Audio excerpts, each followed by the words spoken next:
할렐루야. 지난 한 주간 다들 평안하셨습니까? 5월의 네 번째 주일 예배의 자리에 나오신 여러분 모두 환영하고 축복합니다.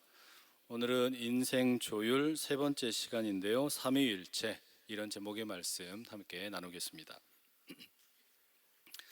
교회에서는 지난 화요일 오후 시간에 교회 교역자들과 그리고 직원들이 함께 소방 훈련을 처음으로 가졌습니다. 제가 부임을 해서 계속 이걸 한번 하자 이렇게 부탁을 드렸는데, 처음으로 함께 모여서 가나울 앞에서 소화기는 어떻게 사용하는지, 소화전 또 사용하는 방법, 비상시에 119 연락하고 어떻게 교회 안에서 비상망을 가질 건지 이런 이야기들을 함께 배웠습니다. 그리고 실제로 이제는 비상사태를 가정을 해서 시나리오를 만들고 불을 피워놓고 불이야 소리도 질러보고요. 그리고 몇몇 분은 가서 소화기를 들고 가서 불도 꺼보고, 또 소화전을 가지고 가서 불을 끄기도 하고, 또 응급 그 버튼을 누르기도 하고, 또 예배를 드리고 있다면 우리 성도분들을 어떻게 대피시킬 것인지, 이런 훈련까지 함께 다 가졌습니다. 처음이라 다들 어색하기는 했지만 또 낯설기는 했지만 재미있게 훈련했습니다. 언제든지 불놀이는 재미있지 않습니까?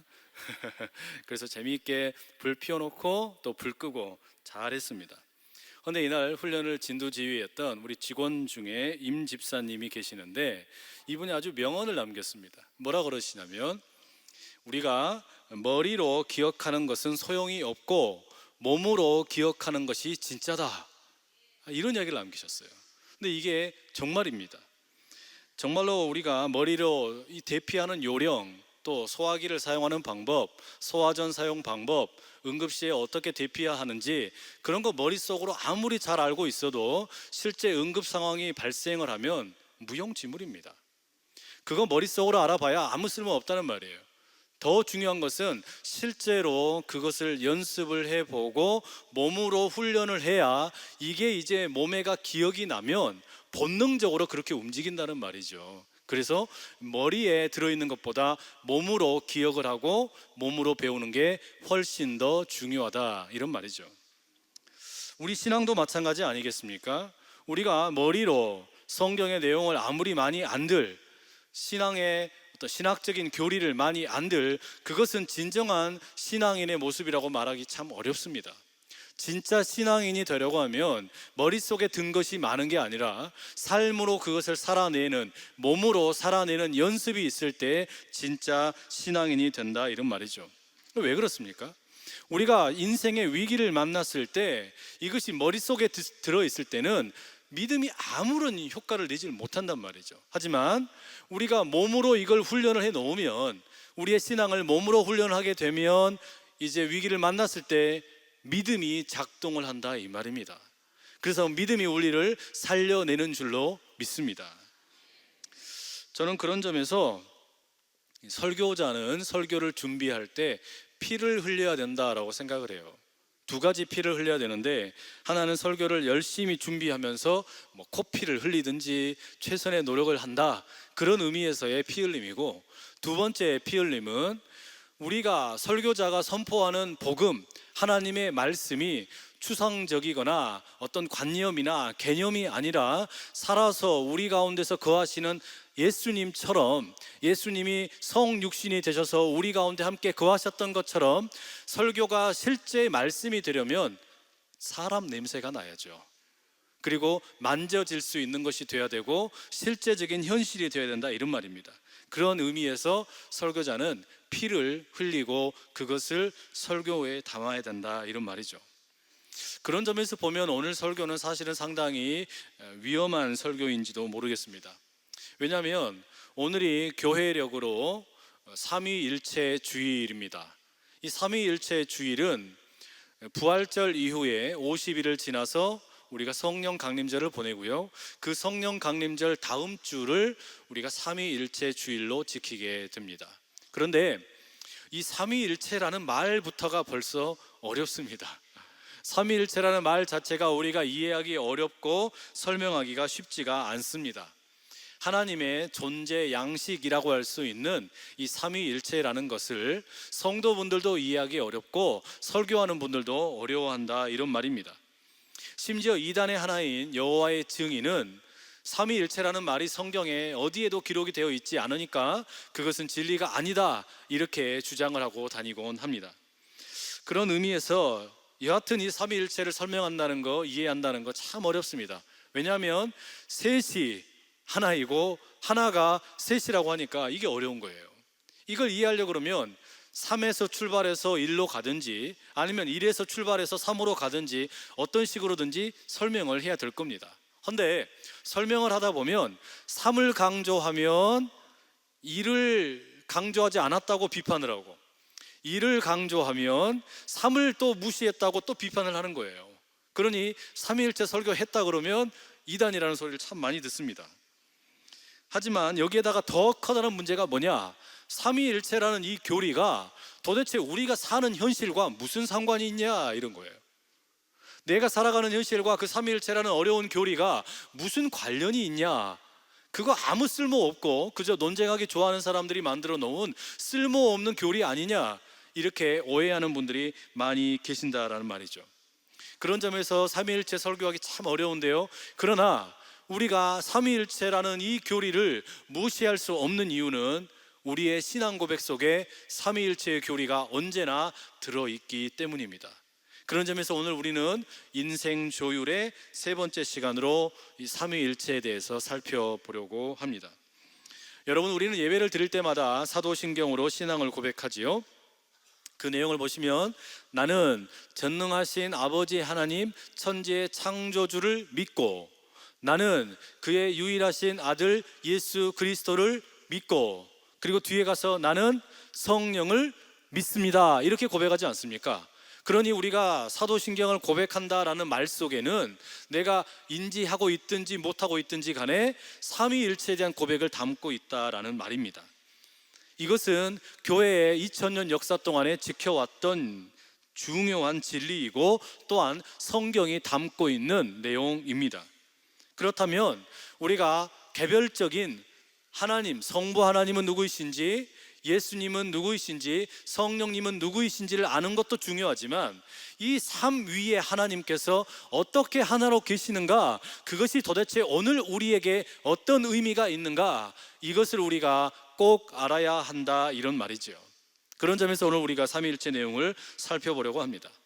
먼저 우리가 관계라는 말부터 시작을 해보고 싶습니다. 이 삼위일체라는 것은 하나님, 삼위로 계신 하나님의 관계를 표현하는 용어입니다. 성부, 성자, 성령이 함께 거하시는 관계를 말하는 것인데, 이것을 우리가 전문 신학적인 용어로 페리코레시스라고 부릅니다. 그런데 그러면 삼위일체는 관계이군요, 이러면 몇몇 분은 뭐 별거 없네, 아무것도 아니네, 뭐 재미도 없네, 진부하네, 이렇게 생각하실지도 모르겠습니다. 그런데 이게 핵심입니다. 삼위일체에서는 어떤 복잡한 이론이나 개념보다 더 중요한 게 뭐냐, 하나님의 거하시는 관계라는 것, 이게 가장 중요하다, 이 말이죠. 여러분, 우리 모두는 관계를 가지고 관계를 맺고 살아가는 사회적인 동물이지요. 그건 누구나 아는 사실입니다. 그런데 우리가 인간관계를 맺고 있는데 이 인간관계의 진정한 모델을 어디에서 찾아야 되냐? 바로 삼위일체에서 찾아야 된다, 이 말입니다. 우리가 진정한 사람다운 관계를 배우려면 삼위로 계시는 하나님의 관계를 배워야 한다라는 말이죠. 때문에 삼위일체를 배워야 진짜 건강한 관계를 배울 수 있다, 이런 말입니다. 여러분, 우리가 어떤 것을 배울 때, 어떤 새로운 것을 익히려고 할 때, 또 누군가에게 새로운 것을 가르치려고 할 때 우리가 가장 많이 사용하는 방법이 있다면 그것은 비교 또는 대조의 방법입니다. 어떤 새로운 자연의 법칙 또는 어떤 새로운 사물을 누군가에게 알려주거나 또는 배우려고 그러면 기존의 것과 비교해보고 또는 대조를 해보면 쉽게 배우고 가르칠 수 있습니다. 그래서 예와 아니요, 위와 아래, 뜨거움과 차가움, 보수와 진보, 검정과 하얌, 좋은 것과 나쁜 것, 남자와 여자, 맛없는 것과 맛있는 것, 예쁨과 미움, 넓음과 좁음, 큼과 작음, 이런 것들을 통해서, 이런 쌍으로 존재하는 것들을 통해서 우리는 배운다, 이런 말이죠. 그래서 어떤 새로운 것을 보면 그것은 저것보다 더 커, 그것은 저것보다 더 작아, 이렇게 비교를 통해서 어렴풋이 새로운 어떤 것이 무엇인지를 배울 수 있다, 이런 말입니다. 그래서 이게 꼭 필요하죠. 아니오를 통해서 예를 배우고, 위와 비교해서 아래를 배우고, 뜨거운 것과 비교해서 차가운 것을 배웁니다. 좋은 것과 비교해서 나쁜 것을 배우고, 옳은 것과 비교해 틀린 것을 배웁니다. 이런 비교와 대조는 우리의 학습과 또 가르침에 있어서 참 중요합니다.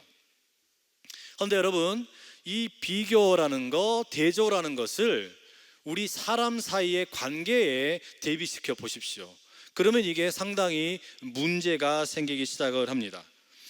내가 누구인가, 나라는 사람이 누구인가 알고 싶은데 다른 방법이 없으니까 자꾸 옆에 있는 사람들, 다른 사람들이랑 타인들과 비교를 합니다. 그렇게 비교를 하게 되면 어떻게 되겠습니까? 언제나 결론은 뭐냐? 나는 저 사람보다 높다, 아니면 저 사람보다 낮다, 이런 식으로 자기 자신을 자리매김하게 될 것입니다. 이런 비교를 통해서 관계를 맺게 되면 무슨 일이 벌어집니까? 나는 맞고 너는 틀리고, 또 나는 옳고 너는 그리고, 나는 좋고 너는 나쁘고, 나는 크고 너는 작고, 나는 검고 너는 희고, 또 나는 부자고 너는 가난하고, 나는 잘생겼고 너는 못생겼고, 이런 식으로 서로 간에 아주 커다란 비교가, 갈등이 일어나게 됩니다. 그런데 여러분, 이런 비교는 결국 무엇을 가져오게 됩니까? 권력과 그리고 차별을 가져오게 됩니다. 너랑 나는 다르지, 내가 너보다 낫지, 너는 못났고 나는 잘났다, 이런 식으로 차별과 그 차별을 통한 권력이 생기게 된다, 이런 말이죠. 그래서 이것은, 비교라는 것은 새로운 사물을 배울 때는 괜찮은데 이것이 사람의 관계 속으로 적용이 되면 커다란 어려움을 만나게 됩니다. 그렇기 때문에 우리가 한자로 비교한다, 때로는 견준다라는 의미로 쓰는 비교할 비, 이 한자를 어떻게 씁니까? 이렇게 씁니다. 비교할 비, 견줄 비라는 글자이죠. 이 글자를 우리가 한자 사전에서 찾아보게 되면 그 상형 문자로 소개가 되어 있는데, 두 사람이 나란히 서 있어서 비교하는 모양, 이렇게 되어 있습니다. 그런데 이 한자를 어떤 분이 이렇게 풀이를 하시더라고요. 이 한자의 진짜 의미는 이 두 사람이 나란히 서 있는 모양이기보다 칼 두 개를 합쳐둔 것이 이 단어다, 이런 의미입니다. 화면을 보시죠. 비교할 비, 견줄 비라는 것은 칼 비자를 두 개 합쳐서 만들어진다라는 거예요. 그러니 여러분 보십시오. 이렇게 비교라는 것은 칼이 두 개가 있습니다. 때문에 사람이 나와 타인을 비교하고 서로 간에 다른 사람을 서로 비교하게 되면 반드시 무슨 일이 생기냐면 이 두 개의 칼로 자신도 해치고 타인도 해친다, 이런 말이죠. 비교가 이렇게 무시무시한 겁니다. 나를 해칠 뿐만 아니라 상대방도 해치는 게 비교라는 거예요. 내가 누군지를 확인하기 위해 타인과 한번 재봅니다. 내가 남보다 낫다고 여겨지면 내가 우월하구나, 그러면 자기가 교만해지고, 그래서 다른 사람을 무시하고, 그렇게 교만함 때문에 자기가 망하게 됩니다. 반대로 다른 사람과 비교해봤더니 내가 열등합니다, 이렇게 열등하다고 생각이 되면 자기 스스로를 학대하고 또 스스로를 괴롭힙니다. 그렇게 망한다, 이런 말이죠. 결국 비교라는 것은 두 개의 칼이 되어서 너와 나를 함께 죽인다라는 말이죠.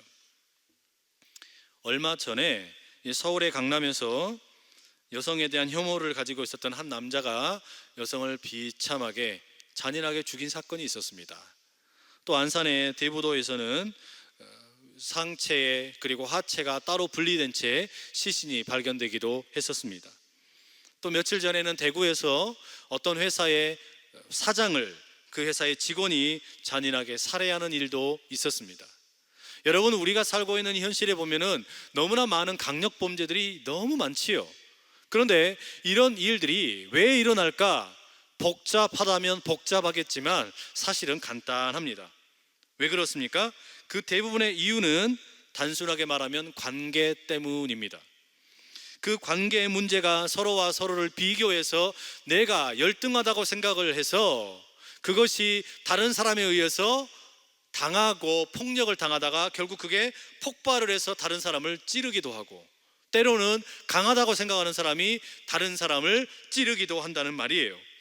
이런 식으로 비교와 관계가 자리 잡고 있게 되면 두 개의 칼이 서로를 아찔하게 만드는 어려운 일을 만든다는 말이죠. 창세기에 기록되어 있는 아담과 하와의 이야기를 한번 보십시오. 아담과 하와가 선악을 알게 하는 나무의 열매를 먹었습니다. 그리고 난 다음에 하나님께서 이들을 찾아오시지요. 그리고 아담에게 먼저 묻습니다. 야 아담, 너 왜 내가 먹지 말라고 한 거 먹었어? 왜 먹었냐? 물었더니 아담이 뭐라고 합니까? 저 여자가 먹으라 그랬어요. 그래서 하와에게 하나님이 찾아가셔서 묻습니다. 하와야, 너는 왜 먹었냐? 저 뱀이 먹으라 그랬어요. 여러분, 아담과 하와는 선악을 알게 하는 나무의 이 과일을 먹고 난 다음에 선과 악의 대조를 통해서, 비교를 통해서 자기들을 배웁니다. 그리고 난 다음에 나는 선하다, 그리고 너는 악하다. 그래서 아담이 뭘 하는 겁니까? 하와는 악하고 나는 선합니다. 그렇게 비교를 통해, 대조를 통해 자기가 정당하다고 주장하는 겁니다. 하와도 마찬가지지요. 저 뱀이 악한 놈입니다. 나는 선합니다. 그래서 자기 자신을 정당하게 여기려고 시도한다, 이런 말이죠. 여러분, 이게 우리 속에 깊게 뿌리 박혀 있는 비극입니다. 우리는 이렇게 비교를 통해 관계가 망가지고 너무나 초라해지고 메말라버리는 이런 관계 속에 살고 있다라는 말이죠. 이게 우리에게 너무나 익숙해져 버렸습니다. 이게 너무나 우리에게는 깊은 상처가 되어버렸습니다. 여러분, 아무리 부자라도, 돈이 많은 사람이라도 그 열등감이 없을까요? 자기보다 돈이 더 많은 사람에 대해서 열등감이 있습니다. 아무리 많이 배운 사람이라도 그 사람은 열등감이 없을까요? 아닙니다. 자기보다 더 똑똑하고 더 많이 배운 사람에 대한 열등감이 존재한다, 이런 말입니다. 이러니 어떻게 우리가 사는 이 사회에 제대로 된 인간관계가 자리 잡을 수 있겠습니까? 참 어렵습니다. 그런데 삼위일체 하나님의 관계는 다르다, 이 말이죠. 우리가 믿는 삼위일체 성부, 성자, 성령의 관계는 전혀 다른 모습을 우리에게 보여준다, 이런 이야기입니다. 삼위일체 하나님, 성부, 성자, 성령 하나님은 서로를, 자기가 누구인지를 비교나 대조를 통해서 확인하지 않습니다. 이게 결정적인 차이점입니다. 내가 누구인가? 하나님은 누구이신가? 예수님은 누구이신가? 성령님은 누구이신가? 그 비교를, 그것을 하나님은 예수님이나 성령님과 비교하지 않고, 예수님은 하나님과 성령님과 비교하지 않고, 성령님은 하나님이나 예수님과 비교하지 않는다라는 말이에요. 누군가와 비교해서 내가 누구인지를 알려고 시도하지 않는다라는 겁니다. 성부는 성자보다 낫고, 성자는 성령보다 낫고, 성령이 성부보다 낫고, 이런 식의 비교가 삼위일체에는 없다는 말입니다. 그래서 우리는 성부 하나님은 성자 예수님이 아니고 성령님이 아니다, 이런 식으로 정의하지 않습니다. 예수님은 성부 하나님이 아니고 성령님이 아닌 분, 이렇게 정의 내리지 않는다라는 말이에요. 그러면 성경은 우리에게 이 삼위일체 하나님이 각각을 어떻게, 그리고 그 관계를 어떻게 표현한다고 가르칩니까? 여러분, 오늘 읽은 본문 12절을 한번 보십시오. 내가 아직도 너희에게 이를 것이 많으나 지금은 너희가 감당하지 못하리라. 예수님의 말씀입니다. 이 예수님의 이 16장의 말씀은 지금 예수님께서 마지막으로 제자들에게 들려주는 일종의 고별 설교의 일부분입니다. 그런데 예수님께서 이 설교 가운데 뭐라고 그러세요? 내가 너희들에게 지금도 말할 것이 너무나 많다, 그러나 말할 수 없다. 왜냐하면 이 말을 들을 만한 준비가 너희들에게 되어 있지 않다, 이렇게 이야기하시는 겁니다. 그러면 남아있는 그 말, 예수님께서 유보시켜 놓고 있는 이 말은 어떻게 될까요? 13절을 한번 보십시오. 13절 함께 읽습니다. 그러나 진리의 성령이 오시면 그가 너희를 모든 진리 가운데로 인도하시리니 그가 스스로 말하지 않고 오직 들은 것을 말하며 장래의 일을 너희에게 알리시리라. 여러분, 이 말씀은 대단히 의미가 있지요. 예수님께서 지금 제자들에게, 그 제자들이 준비가 되지 못해서 미처 말씀하지 못한 내용이 있는데, 이것은 이제 누가 말해줄 거냐? 성령께서 말씀해 주시겠다라는 거예요. 이거는 어떻게 가능한 겁니까? 예수님께서 성령님에 대해서 철저하게 신뢰하고 믿기 때문에 가능한 겁니다. 예수님이 성령님에 대해서 완전히 충분히 믿어주기 때문에 이걸 말할 수 있는 거예요. 성령께서 다시 오시면 예수님이 지금까지 제자들에게 말씀하셨던 것보다 훨씬 더 깊게 깨닫게 해줄 것이다. 예수님 그렇게 말씀을 하시는 겁니다. 이건 완전히 의지하는 거죠. 성령과 예수님이 완전히 철저하게 서로를 의지하고 있다라는 것을 알 수가 있습니다. 뿐만 아니라 예수님 또 뭐라 그러세요? 성령께서 오셔서 하실 말씀은 성령 자신의 말씀이 아니라 오직 들은 것을 말씀하실 것이다. 오직 들은 것, 즉 하나님과 예수님으로부터 들은 말씀을 하실 것이다. 그래서 예수님은 성령님을 철저하게 의지하고 계시는 겁니다. 이 관계가 이렇게 밀착되어 있습니다. 여러분, 이어지는 15절 말씀도 한번 보실까요? 함께 읽어보겠습니다. 무릇 아버지께 있는 것은 다 내 것이라. 그러므로 내가 말하기를 그가 내 것을 가지고 너희에게 알리시리라 하였노라. 왜 예수님께서, 성령께서 앞으로 내가 다 말하지 못한 것을 다 말할 것이고, 그리고 그 성령께서는 자기가 말하는 것이 아니라 들은 것을 말할 것이라고 말씀하실 수 있느냐? 그 이유를 예수님 자신과 하나님의 관계로 비유해서 말씀을 하세요. 아버지께 있는 것은 다 내 것이다. 이게 무슨 이야기입니까? 하나님에게 있는 것이 다 예수님에게 있다라는 거예요. 이건 정말 대범한 선언이시죠. 예수님 안에 하나님이 몽땅 들어있다라는 겁니다. 예수님 안에 하나님의 생각과 마음과 성품이 다 들어있다라는 거예요. 그러니 예수님은 곧 하나님이시고, 그리고 예수님께서 지금 그래서 뭐라고 말씀하시는 거예요? 내가 아버지의 말씀이 아닌 나만의 것을 말하지 않는 것처럼 성령께서도 내게 있는 것을 너희 제자들에게 말씀해 주실 것이다. 와, 여러분, 이거 정말 너무나 아름다운 상호 의존이 아닙니까? 멋있지요? 그런데 여러분, 우리가 지금 이 자리에 나와서 여러분, 우리는 예배를 드립니다.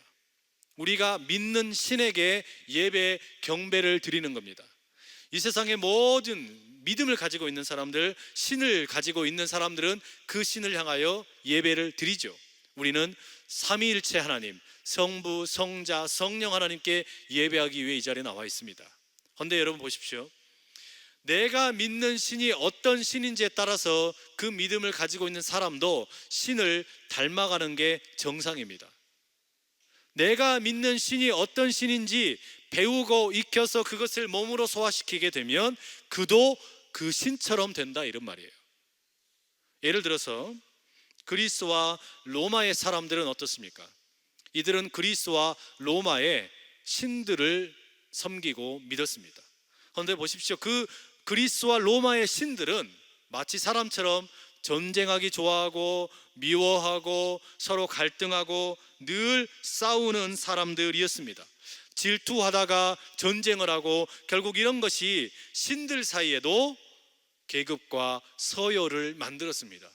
그렇기 때문에 그리스와 로마의 사람들에게는 신들이 그랬기 때문에 그들의 삶도 늘 전쟁이 가득했고 갈등이 가득했고 질투가 있었고 미움이 있었고 결국 언제나 계급과 서열로 살아가던 삶이었다라는 말이에요. 그러나 우리가 믿는 하나님은 다르다, 이것입니다. 우리가 믿는 하나님은 성부, 성자, 성령께서 서로가 서로를 질투하고 비교하고 대조해서 내가 너보다 낫다, 너는 나보다 못됐다, 이렇게 따지는 것이 아니라 서로가 온전히 의지하면서 하나로 평화와 사랑의 하나님이신 줄로 믿습니다. 우리 하나님이 평화와 사랑으로 그렇게 하나로 똘똘 뭉쳐 있기 때문에 그 하나님을 믿는 우리는 어때야 되겠습니까?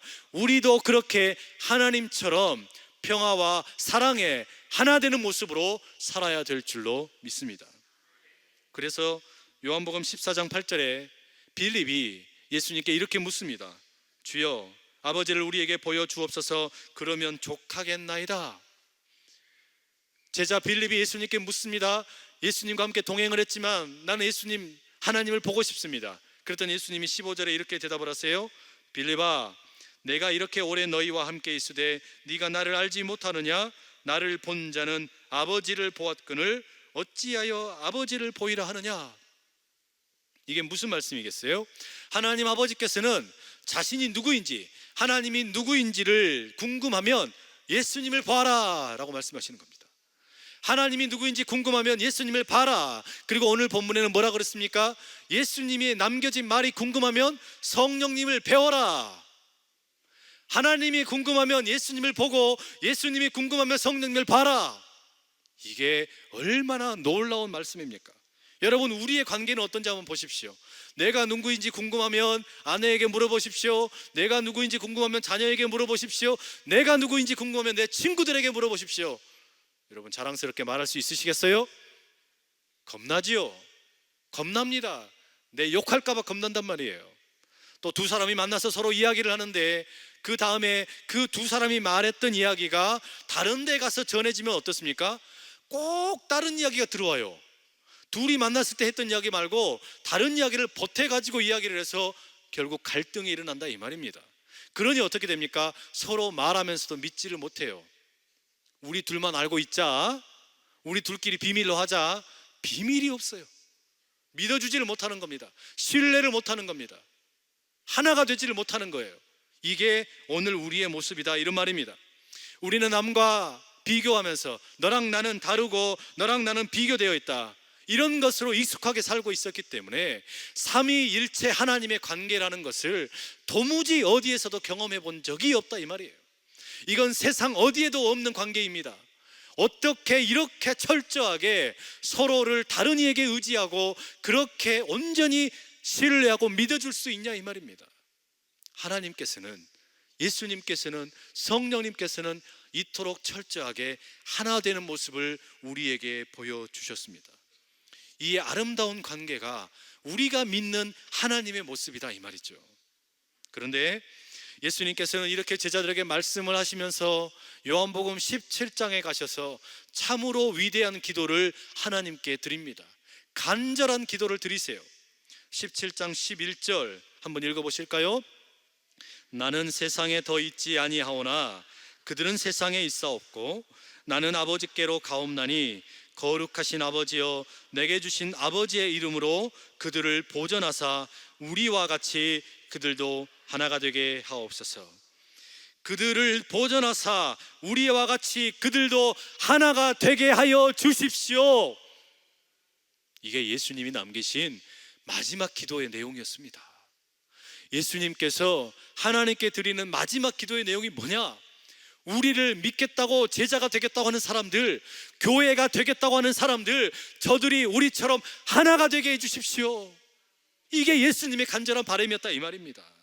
이 예수님의 간구가 삼위일체로 우리가 하나인 것처럼 우리를 믿는, 우리를 따르겠다는 저 제자들과 교회가 하나 되는 모습을 보게 해주십시오. 이어지는 예수님의 21절에 17장 21절의 기도에는 더 충격적인 내용이 나옵니다. 한번 읽어볼까요? 아버지여, 아버지께서 내 안에 내가 아버지 안에 있는 것 같이 그들도 다 하나가 되어 우리 안에 있게 하사 세상으로 아버지께서 나를 보내신 것을 믿게 하옵소서. 저는 여러분 이 구절을 읽을 때마다 너무 감격스럽고 동시에 무한한 책임을 느낍니다. 예수님 뭐라 그러십니까? 하나님, 우리가 하나인 것처럼 저들이 하나 되게 해주십시오. 그리고 저들이 하나가 되어서 세상이 내가 하나님으로부터 보냄을 받은 구원자인 것을 알게 해 주십시오. 여러분, 이게 무슨 말씀인지 이해되세요? 우리가 하나가 되어야만 저 세상 사람들이 예수님이 구원자인 것을 믿는다는 말입니다. 내가 하나 되어야만, 교회가 하나 되어야만, 제자들이 하나 되어야만, 삼위일체신 하나님처럼 우리가 하나 되어야 비로소 그때 세상이 예수님이 구원자이심을 믿게 된다는 거예요. 그러니 여러분, 하나님께서 지금 우리에게 맡겨주신 이 사명이라는 것이 얼마나 벅차고 감격스럽습니까? 우리에게 하나님께서 이 복음의 비밀을, 이 위대한 사명을 맡겨주셨어요.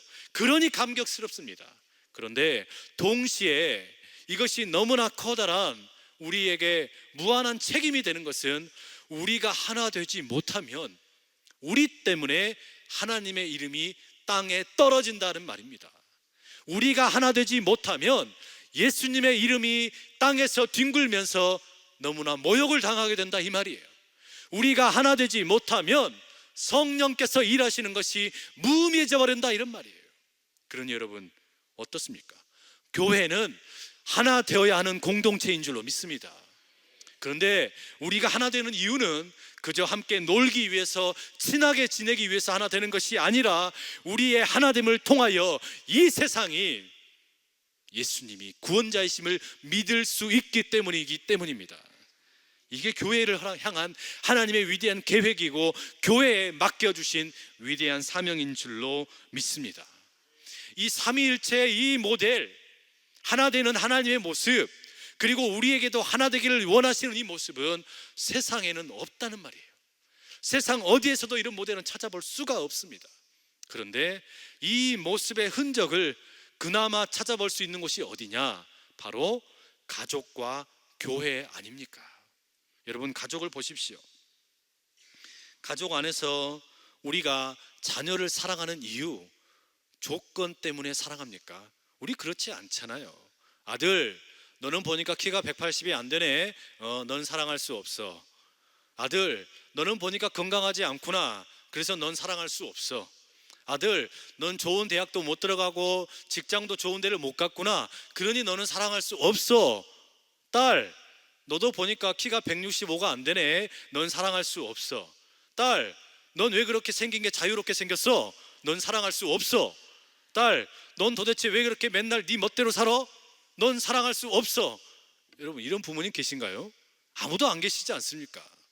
우리가 자녀를 사랑하는 것은 조건 때문이 아니라 있는 모습 그대로 사랑하는 거 아닙니까? 그러면 자녀가 부모님을 공경하는 거, 자녀가 부모를 존경하는 거 조건 때문입니까? 아버지 어머니 돈이 없으시군요. 존경할 수 없어요. 아버지 어머니 늙어서 힘도 없으시군요. 존경할 수 없습니다. 이렇게 존경하냐, 이 말이에요. 우리는 조건과 상관없이 자녀를 사랑하고 부모를 공경하는 줄로 믿습니다. 이게 가족의 모습인데 이런 가족의 모습조차도 지금 흔들리고 있어요. 그러나 삼위일체 하나님을 만나면, 삼위일체 하나님의 건강한 관계를 배우면 우리의 가족이 살아날 줄로 믿습니다. 뿐만 아니라 교회도 그런 겁니다. 우리가 이 교회 안에서 무엇을 배우는 겁니까? 당신은 부자군요. 당신은 가난하군요. 당신은 못생겼군요. 당신은 잘생겼군요. 이런 조건을 따라서 우리는 사랑하고 또 함께하는 법을 배우는 게 아닙니다. 어떠하든지 있는 모습 그대로 사랑하고 존경하는, 그래서 하나 되는 그런 연습을 우리가 하는 곳이다, 이 말이죠. 그게 교회에서 우리가 배우는 겁니다. 여기 와가지고 뭐 내 자식 자랑하고, 뭐 내 자녀 잘난 거 자랑하고, 우리가 가진 거 자랑하고, 내 잘생긴 거 자랑하고, 이거 하려면 교회 오시면 안 된단 말이에요. 교회 와서 계속 이런 거 하고 있으면 그것만큼 문제는 없다는 말입니다.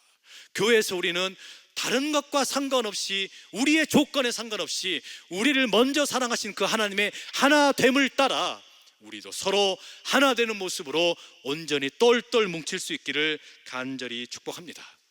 그때 우리가 고백하는 겁니다. 우리와 같이 저들도 하나 되게 하여 주시옵소서. 이 예수님의 기도가 우리를 통해 응답될 줄로 믿습니다. 여러분, 그런 의미에서 우리가 교회를 다시 생각할 필요가 있습니다. 이 교회라는 말은 헬라어에서 두 가지 단어로부터 유래하였습니다. 퀴리아코스라는 주님의 집이라는 단어에서 유래했는데, 이 단어는 주로 모임의 장소를 의미하고, 여기에서 독일어의 키르케 또는 영어의 처치라는 말이 파생되었습니다. 한편 이 교회라는 단어는 또한 헬라어의 에클레시아라는 말에서 나왔어요. 에클레시아라는 말은 불렀다라는 뜻입니다. 교회는 부름받은 사람들의 모임이라는 말이죠. 그래서 교회는 주님의 집에 부름받은 사람들의 모임이라고 말할 수가 있습니다. 그런데 우리말 교회라는 것이 좀 번역이 안타깝습니다. 왜냐하면 우리말 교회라는 것이 중국어 성경에서 한자가 들어온 것인데 이것이 가르칠 교회 모임회가 되었습니다. 그래서 교회이지요. 한자가 이렇게 생겼습니다. 그런데 교회가 분명히 가르치는 것이 맞고 배우는 것이 맞습니다. 복음을 가르치고 복음을 배우는 것이 교회예요. 그런데 이런 교회에 대한 이해는 삼위일체 하나님의 그 깊은 교제, 삼위일체 하나님의 그 아름다운 관계, 이 만남, 이것을 제대로 표현을 못한다는 말이죠. 그래서 강원도 태백에 예수원을 설립했던 고 대천덕 신부는 이 교회의 교자를 가르칠 교자가 아니라 사귈 교자로 바꾸자, 이렇게 제안을 한 적이 있었습니다. 상당히 일리가 있는 말입니다. 교회는 그저 가르치고 배우는 것이 아니라 그것을 뛰어넘어서 예수님의, 하나님의, 성령님의 하나 되심과 온전한 사귐과 교제를 배워서 참으로 하나 되는 것인 줄로 믿습니다. 우리가 그런 교제가 활발하게 일어나고 관계가 뜨거워지고 날마다 모이게 힘쓰면서 나누어지는 것이 아니라 생각이 하나 되어서 우리 주님께서 하나님 아버지께 기도하시면서 우리가 하나 된 것처럼 저들도 우리가 하나 된 것을 본받아 하나 되게 하여 주십시오. 이 위대한 사명을 감당해서 다른 어떤 위대한 사명을 하기 이전에 먼저 하나 되기만 하면 세상이 예수님이 구원자인 것을 믿게 될 줄로 믿습니다. 이 믿음 가지고 달려가는 저와 여러분 다 되기를 축복합니다. 사랑하는 여러분, 우리 이 시간 한번 같이 한번 기도하십시다. 우리 주님께서는 우리를 주님의 집에 모여라고 불렀습니다. 이 부름받은 교회는 이제 말씀을 배우고 가르치지만 나아가 그 주님께서, 하나님 아버지께서 삼위일체 하나님이 하나의 교제를 가지셨던 것처럼 우리도 서로의 조건에 상관없이 있는 모습 그대로 교제하는 위대한 가족과 교회가 되게 하여 주시옵소서. 우리 이 믿음 가지고 주여 힘있게 세 번 외치고 기도합니다. 주여, 주여, 주여. 사랑하는 아버지, 우리에게 하나 되는 이 아름다운 은혜가 있게 하여 주시옵소서. 삼위일체 하나님께서 비교하지 않고 서로가 서로를 판단하지 않고 하나님 아버지 온전하게 상호 의존하며 신뢰하며 믿어주며 온전한 하나됨을 보여주셨던 것처럼 우리 교회가, 우리 가족이 아름다운 하나되는 모습을 보게 하여 주시옵소서. 우리와 같이 그들도 하나가 되게 하여 주시옵소서. 간절히 기도하신 예수님의 기도가 우리의 하나됨을 통하여 이루어지게 하시고 이 일을 통해 세상이 예수님은 구원자이심을 믿게 하여 주시옵소서. 전파가 더욱더 널리 할 수 있도록 도와주시옵소서. 아버지 하나님, 우리 주 예수 그리스도께서 하나님 아버지를 향하여 우리와 같이 우리를 믿으려고 하는 저 제자들, 저 교회들도 하나가 되게 하여 주시옵소서. 간절히 구하셨던 것처럼 오늘 우리도 삼위일체 하나님의 아름다운 관계를 배우게 하여 주시옵소서. 서로 의존하고 믿어주고 사랑하고 신뢰하는 가족 같은 교회, 교회 같은 가족으로 우뚝 세워 주시옵소서. 예수님의 이름으로 기도합니다. 아멘.